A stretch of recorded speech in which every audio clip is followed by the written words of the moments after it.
देखो ये यही है टैली प्राइम। तो कंपनी कहाँ से बनाते हो, किस पे जाके, आगे थोड़ा आओ, दिखेगा नहीं, और इधर आ जाओ। और कंपनी कहाँ से बनाते हो, किस पे जाएंगे तो कंपनी बनेगा, कंपनी वाले ऑप्शन पे F3 प्रेस कर सकते हैं, यहाँ से कंपनी बनाओगे। तो कंपनी किस नाम से बना लिया जाए, बताओ बताओ। कंपनी का जो सारा डेटा है वो यहाँ पे जाके सेव होगा। ये जो दिख रहा है ना, see users public Tally Prime data, यहाँ पे जाके सेव होगा। ठीक है, तो अभी कंपनी जो बन रही है वो किस नाम से बनाई जाए, राम जनरल स्टोर कर दें, जनरल स्टोर, ये मान लो कंपनी है। ठीक है, बहुत ज्यादा सामान बिकता है तो इसके रख रखाव के लिए, सामान में मतलब कोई गड़बड़ी ना हो, इसके लिए हमें एक सॉफ्टवेयर की जरूरत है। इसका एड्रेस हम न्यू कॉलोनी देवरिया रख देते हैं। ठीक है, जो भी एड्रेस होता है वो रख दीजिएगा। तो ये हो गया। फिर यहाँ पे आएंगे तो ये क्या लिखा हुआ है, पढ़िए। तो स्टेट हमारा क्या है, यूपी है। तो यू प्रेस करते हैं, यू वाले सारे आइटम हाईलाइट हो गए, यहाँ पे सारे जो भी स्टेट है वो हाईलाइट हो गए। अब यहाँ से क्या करना है, उत्तर प्रदेश चूज करना है और एंटर करना है। फिर ऐसे ही पिन कोड वगैरह डाल करके एंटर करते हुए, वेबसाइट है, ईमेल है, जो भी चीजें हैं ये एंटर करते हुए इसको एक्सेप्ट कराइएगा। यहाँ पर देखिएगा ये काम शुरू होने की डेट है, जनरली यहाँ पर 1 अप्रैल ही रखा जाता है, जो ऊपर वाली डेट है यही रख दी जाती है। लेकिन अगर आपका काम किसी और डेट से शुरू हो रहा हो तो आप वो डेट डाल सकते हैं। ठीक है, फिलहाल यहाँ पर एंटर करके, और देखो ये चूंकि इंडिया है तो इंडिया का रुपीज सिंबल यहाँ पे आ रहा है और फॉर्मल नेम आ रहा है, और यहाँ से एंटर कर देना, एंटर कर देना। तो ये क्या हो जाएगा, एक्सेप्ट हो जाएगा। एक्सेप्ट हो गया। इस विंडो से अभी कोई खासा मतलब है नहीं हमको, स्टार्टिंग हमारा है, तो अभी इसको कंट्रोल ए कर देना डायरेक्टली। ठीक है, क्या करना है, कंट्रोल ए। एक चीज और बता देता हूँ, देखो कंट्रोल ए तो हम इसको कर दे रहे हैं, और ये कंट्रोल ए हो गया तो अभी कोई एंट्री तो हुई नहीं है, तो लिखा हुआ है नो वाउचर एंटर्ड, दिख रहा है। तो अगर कोई बाउचर एंट्री करनी है तो कहां से करेंगे, तो बाउचर में जाके करेंगे। तो हमको अभी कंपनी की स्टार्टिंग है, स्टार्टिंग फेज में क्या करना पड़ेगा, रिसिप्ट बाउचर में एंट्री करनी पड़ेगी। तो यहां से F6 प्रेस करके चलेंगे रिसिप्ट बाउचर में। और कभी कभी ये रिसिप्ट बाउचर में क्रेडिट दिखाई नहीं देता है, तो क्या दिखाई देता है, तो ये ऐसे दिखाई देगा। देखो चेंज मोड पे जाके अगर इसको सिंगल एंट्री बना दें तो ये ऐसे दिखाई देगा। ठीक है, तो कंफ्यूज होने की जरूरत नहीं है, अगर ये ऐसे दिखाई दे तो भी आप काम कर सकते हैं। ठीक है, तो भी आप ये काम कर सकते हैं। लेकिन आपको चेंज कहां से करना है, यहां से चेंज मोड से जाके। और नीचे देखो, इसके नीचे कितनी लाइन बनी हुई है, एच लिखा हुआ है। यहां पे देखो ये एच लिखा हुआ है, एच के नीचे कितनी लाइन है, 2 लाइन है। ठीक है, दिखाई दे रहा है, एच के नीचे 2 लाइनें बनी हुई हैं। तो ये जो 2 लाइनें हैं इसका मतलब है ये बटन आपको कंट्रोल के साथ दबाना है, और अगर एक लाइन होती तो ये बटन आपको किसके साथ दबाना होता, अल्ट के साथ दबाना होता। ठीक है, फिलहाल ये कंट्रोल के साथ दबाना है क्योंकि 2 लाइनें हैं, है ना। फिर इसको वापस से हम अगर मान लो कि अगर हमको शॉर्टकट प्रेस करना हुआ तो हम कंट्रोल के साथ दबाएंगे क्योंकि 2 लाइनें हैं। तो कंट्रोल एच किया, फिर आ गया ये, इसको डबल एंट्री मोड में कन्वर्ट कर लेंगे अगर वापस से उसी मोड में जाने की जरूरत है, क्रेडिट और डेबिट वाले।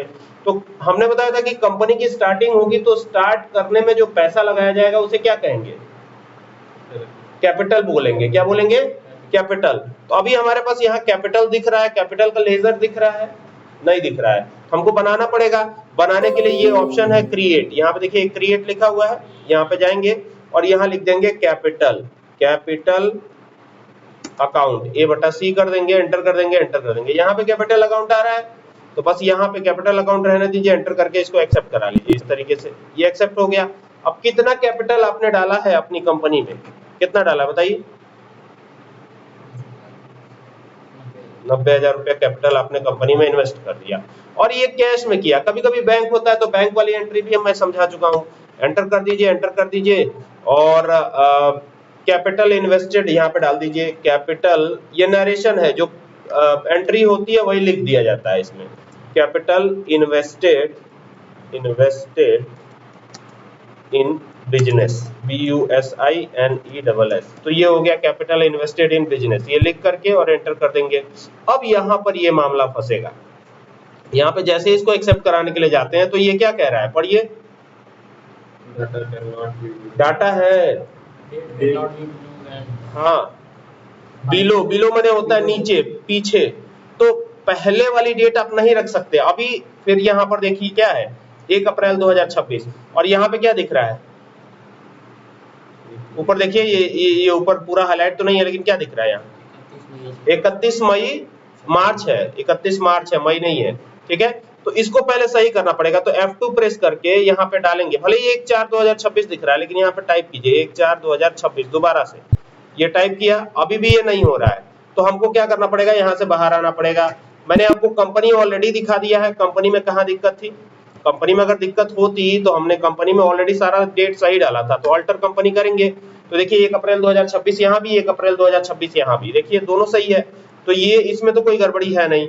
अब चलेंगे फाइनेंशियल ईयर पर। फाइनेंशियल ईयर कैसे पता चलेगा, तो वापस आएंगे, ऑल्ट के साथ F2 प्रेस करेंगे, तो देखिए इसमें 2025-26 पड़ा हुआ है, हमको 2026-27 चाहिए, तो यहाँ लिखेंगे 1/4/2026 और एंटर करके आएंगे तो लिखेंगे 31/3/2027, ये लिख देंगे, तो बस ये काम हो जाएगा। और अब आप अगर कैपिटल इसमें डालेंगे, जो भी कैपिटल आप डाल रहे हैं 90,000 80,000 जो भी डालना है, तो ये एक्सेप्ट कर जाएगा, अब आपको दिक्कत नहीं होगी। ठीक है, देखिए अभी भी अगर दिक्कत आ रही है तो बिगिनिंग डेट वापस चलना पड़ेगा। अभी फिर देख लीजिए यहाँ पे डेट क्या पड़ी हुई है, यहाँ पे चेक कर लीजिए, ये जो है ना, एक मिनट, यहाँ पे अभी भी 31 मार्च है, इसको सही कर लीजिए बस। ठीक है, तो क्या करना पड़ेगा, F2 करना पड़ेगा और यहाँ पे 1/4/2026 कर देना पड़ेगा। भले ही आपको दिख रहा है कि 1 अप्रैल 2026 लिखा है, लेकिन फिर भी आप टाइप करेंगे और देन आप चलेंगे, तो अभी देखिए ये एक्सेप्ट हो गया ना।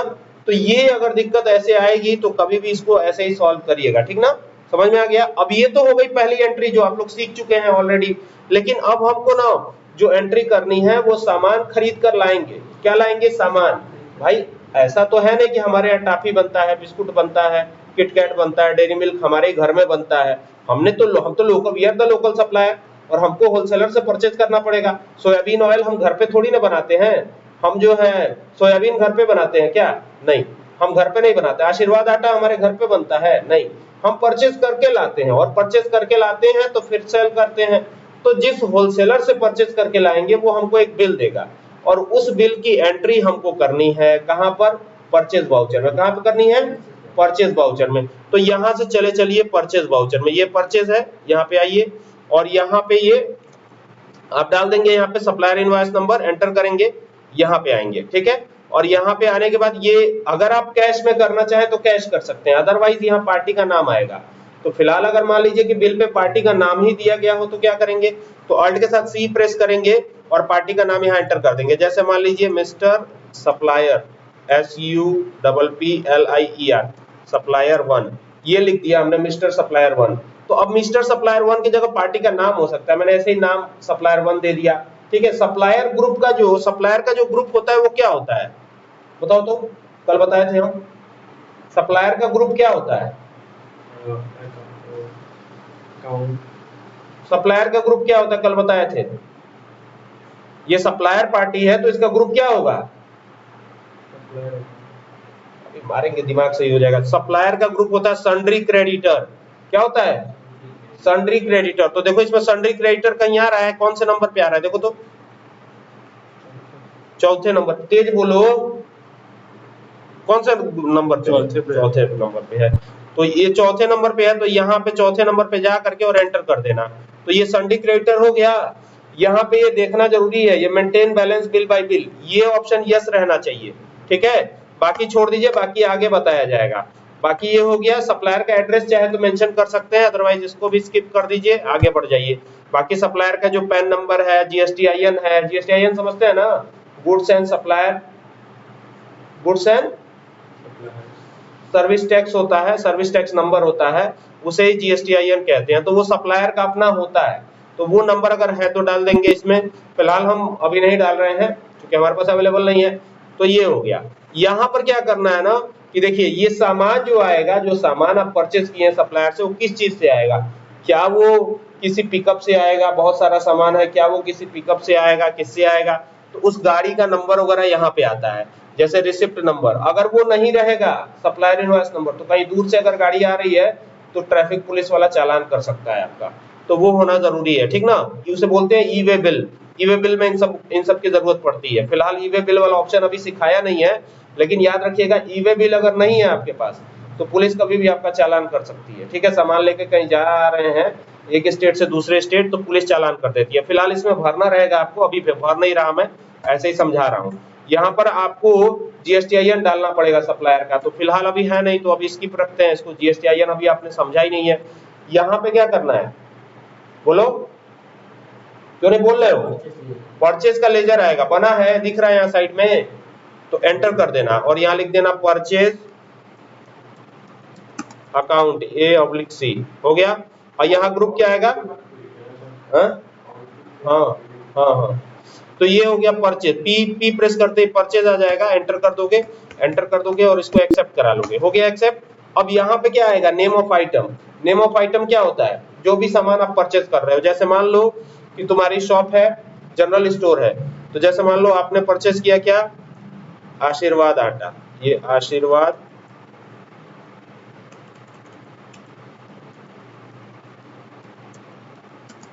आटा, ये हो गया।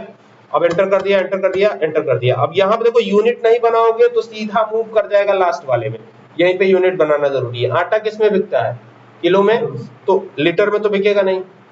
एंटर कर दो और यहाँ पे क्या करेंगे? यहाँ पे लिखेंगे केजी, ठीक है, सिंबल में क्या होगा? केजी ही होगा ना।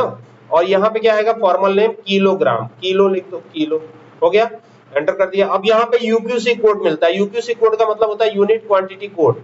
तो यहाँ पे ना किलोग्राम का के से होगा, तो देखो इसमें किलोग्राम्स का यूनिट क्वांटिटी कोड आ रहा है, ये है, तो बस एंटर कर दो। अच्छा, किलोग्राम में आधा किलो भी बेच सकते हो, तो यहाँ 3 कर देना, ठीक है भाई। आधा किलो के लिए, 1 किलो के लिए 1 केजी हो जाएगा, और आधा किलो के लिए 0.500 केजी हो जाएगा। दैट्स वाई यहाँ 3 लिख रहा हूँ, समझ गए क्यों 3 लिखा जा रहा है? एंटर कर दो, एंटर कर दो, एंटर कर दो, एंटर कर दो, और ये एंटर कर दो। तो अभी मान लो कि 50 किलो आटा या 100 किलो आटा परचेज हो रहा है, 100 किलो, ठीक है, और 1 किलो की खरीद रेट 40 रुपए खरीद रेट, ठीक है, तो ये हो गया। अब इसके बाद जो दूसरा स्टॉक आइटम है वो है सोप, ठीक है। कौन सा सोप? जैसे मान लो सपोज करो लक्स सोप कर देते हैं यहाँ पे, SOAP, ठीक है, ये हो गया लक्स सोप। एंटर कर दो, यहाँ पे आ जाओ। अब लक्स सोप किलो में बिकेगा क्या? नहीं, पीस में बिकेगा, नंबर्स में बिकेगा। तो यहाँ पे जाके कर देना NOS, नंबर्स के लिए NOS होता है, ठीक है। और यहाँ पे जैसे आओगे तो यहाँ कर दोगे नंबर्स, नंबर्स हो गया। फॉर्मल नेम तो नंबर्स ही लिखेंगे ना भाई, नंबर में बिकेगा। 1 ठो लक्स का साबुन बिका है कि 2 ठो बिका है कि 10 ठो बिका है, तो नंबर्स ही हुआ ना वो। और नंबर्स का जो यूक्यूसी कोड होता है वो एन प्रेस करते ही आपको डिस्प्ले हो जाएगा। नंबर्स दिख रहा है तो बस एंटर कर दीजिएगा। आप इसको पीस भी रख सकते हैं, वैसे नंबर्स रखिएगा तो ज्यादा अच्छा है। पीस के लिए अगर जाना होगा तो पी प्रेस करेंगे तो पीस पैक्स आ जाएगा, देखिए आ गया। फिलहाल हमको नंबर्स रखना है तो एन प्रेस करते हैं, नंबर्स कर देंगे। और नंबर्स में लक्स साबुन किसी को 1.5 गो तो बेचोगे नहीं, 2.25 गो बेचोगे नहीं, तो दैट्स वाई यहाँ पे 0 ही रखते हैं, ठीक है, समझ गए। एंटर कर दिया, एंटर कर दिया, enter enter enter enter enter. तो ऐसे ऐसे 200 लक्स साबुन का आपने ऑर्डर दिया और एक की खरीद रेट आपको पड़ी 9 रुपए, तो ये आ गया आपका लक्स साबुन, ठीक है। और फिर यहाँ से अल्ट सी करोगे, नेक्स्ट आइटम बनाते हैं। बहुत सारा आइटम हम परचेज कर रहे हैं, तो नेक्स्ट आइटम बनाते हैं। जैसे मान लो रेड चिली पाउडर है, रेड चिली पाउडर POWDER, ये भी है। लाल मिर्च का जो पैकेट आता है, ठीक है, एंटर करेंगे, एंटर करेंगे। अब लाल मिर्च का पैकेट किलो में आएगा, लेकिन जो है किलो में भी रख सकते हो। 1 किलो का लाल मिर्च पाउडर है, आधा किलो का है। अगर मान लो 250 ग्राम का होगा तो क्या होगा? 0.250 हो जाएगा, तो 250 ग्राम हो जाएगा, समझ गए ना। तो ये यहाँ से हम किलो ही रख लेते हैं इसको, ठीक है। और किलो रख करके आगे बढ़ेंगे, आगे बढ़ेंगे, और यहाँ पे कर देंगे 25 किलो। तो ये 25 किलो का आएगा पूरा, और 25 किलो में 1 किलो की प्राइस पड़ेगी। 1 किलो की प्राइस के हिसाब से 25 किलो का ये कैलकुलेट कर लेगा, समझ गए। तो यहाँ पे 1 किलो का प्राइस कितना है? 250, या मान लो कि कर देते हैं 400, खरीद रेट 400 है, खरीद रेट, बेचेंगे अपने हिसाब से, ठीक है। उस पे MRP दिया रहता है, MRP से बहुत कम रेट से ये प्राप्त होता है, ठीक है, लोकल सप्लायर्स को। फिर अगला यहाँ पे आते हैं, यहाँ पे लिख देते हैं सोयाबीन ऑयल। सोयाबीन ऑयल समझते हो ना, जो रिफाइंड ऑयल हम लोग खाते हैं, जो थोड़ा शुद्ध माना जाता है थोड़ा सा, वो सोयाबीन ऑयल होता है, ठीक है। मस्टर्ड ऑयल तो कहाँ ही लोग खाते हैं आजकल, बहुत ज्यादा महंगा। और सबसे ज्यादा जो भारत में चल रहा था अभी ट्रांसफैट वाला, क्या चीज? पाम ऑयल, वो अभी मलेशिया ने भेजना बंद कर दिया है, ठीक है। वो मलेशिया से आता था, उसको रिफाइंड किया जाता था, वो ताड़ का तेल होता है, ठीक है, वो बहुत सस्ता बिकता है, वो 80-90 रुपए किलो बिकता है लीटर, या किलो भी कह सकते हो। तो ये हो गया सोयाबीन ऑयल। तो जो भी ये ठेला वाले लगाते हैं वो सब उसी में बनाते हैं और सब जाके नस को ब्लॉक करता है। ठीक है, अब ये हो गया, एंटर करो एंटर करो एंटर करो, ये हो गया, एंटर करो एंटर करो एंटर करो एंटर करो एंटर करो, हो गया। तो ये हो गया। अब मान लो 100 किलो सोयाबीन ऑयल परचेस किया जा रहा है, 100 किलो, 100 लीटर या किलो भी कर सकते हो, लीटर कर देते हैं, इसमें चेंजेस करना पड़ेगा हमको। तो ये सोयाबीन ऑयल में चेंजेस कैसे करेंगे, लीटर करना था किलो हो गया, कैसे करेंगे, अब बाहर जाना पड़ेगा हमको, बाहर स्केप से बाहर आए, अब वो एंट्री खत्म, अभी वो हुई नहीं थी, अभी हमको फिर करना पड़ेगा दोबारा, गलती हो गई तो गलती हो गई स्टॉक आइटम बनाने में, तो कहां जाना पड़ेगा, इधर ध्यान दो, अल्टर पे, और अल्टर पे जाने के बाद कहां जाएंगे, ये स्टॉक आइटम पे जाएंगे, ये दिख रहा है स्टॉक आइटम, एंटर कर देंगे। और यहाँ पे किस में गलती हुई थी, सोयाबीन ऑयल में, तो यहाँ पे आ जाओ, सोयाबीन ऑयल पे एंटर कर दो। और यहाँ पे गलती हुई थी, हमको बनाना था लीटर, जो बनाया नहीं, तो यहाँ से करके लीटर का सिंबल दे देते हैं LTR, और यहाँ पे कर देते हैं LITRE, ये हो गया लीटर, एंटर कर देते हैं, और यहाँ पे L प्रेस कर देते हैं तो ये लीटर्स आ जाएगा, और यहाँ आधा लीटर भी बिक सकता है तो दैट्स वाई 3 कर देते हैं, बाकी एंटर एंटर करके इसको एक्सेप्ट करा लीजिए। तो ये सही हो गया। वापस चलते हैं परचेज वाउचर में, और जो सप्लायर नंबर दिया गया था वही दे दीजिएगा, ठीक है। और ये हमारा सप्लायर पार्टी का लेजर था जिसको हमने ऑलरेडी लगा लिया था, परचेज का लेजर ऑलरेडी हमने बना रखा है, हमको खाली एंट्री भर करना है, एक बार बन जाएगा तो फिर वो हमेशा का हो गया, ठीक है, दोबारा नहीं बनाना पड़ेगा आपको। तो ये हो गया। तो सबसे पहले आटा लिया था हमने, जो भी आशीर्वाद आटा था, तो 100 किलो था, तो ये 100 किलो कर दिया, 1 किलो की खरीद रेट 40 रुपए, जो भी यहाँ पे वो आप दे दीजिएगा। फिर यहाँ पे दूसरा स्टॉक आइटम क्या था, दूसरा स्टॉक आइटम था सोयाबीन ऑयल, तो ये सोयाबीन ऑयल दे दिया हमने, और 100 लीटर सोयाबीन ऑयल भी परचेज हुआ है, और 1 लीटर की खरीद रेट कितनी, ये थोड़ा महंगा पड़ता है, तो ये पड़ेगा 160 वोट का यार, ठीक है। तो ये हो गया। और फिर यहाँ पे रेड चिली पाउडर था, तो रेड चिली पाउडर ले लेते हैं, और ये भी 100 किलो है, 100 किलो मान लीजिए है, तो यहाँ पे 1 किलो की खरीद रेट कितनी है, 400 500 400 रुपए कर देते हैं, तो ये हो गया। अब ये जो है मान लीजिए कि 3 ही है, और भी आप ले सकते हैं, जितना चाहे उतना ले सकते हैं, और यहाँ पे जाकर के आपको एंटर करना है। मैंने बताया था ना ई वे बिल, ये बिल अगर नहीं रहेगा तो ट्रैफिक पुलिस वाला चालान करेगा, जो भी पुलिस वाले हैं चेकअप के लिए जाते हैं, चेक करते हैं गाड़ियों को, वो चालान कर देते हैं इसका। तो यहाँ पे फिलहाल इसको अभी मैं ऑफ रख रहा हूँ, आगे हम लोग इसको पढ़ेंगे। और यहाँ पे लिख दीजिएगा। अच्छा ये बताइए, ये सारा सामान उधार में जा रहा है कि कैश में जा रहा है,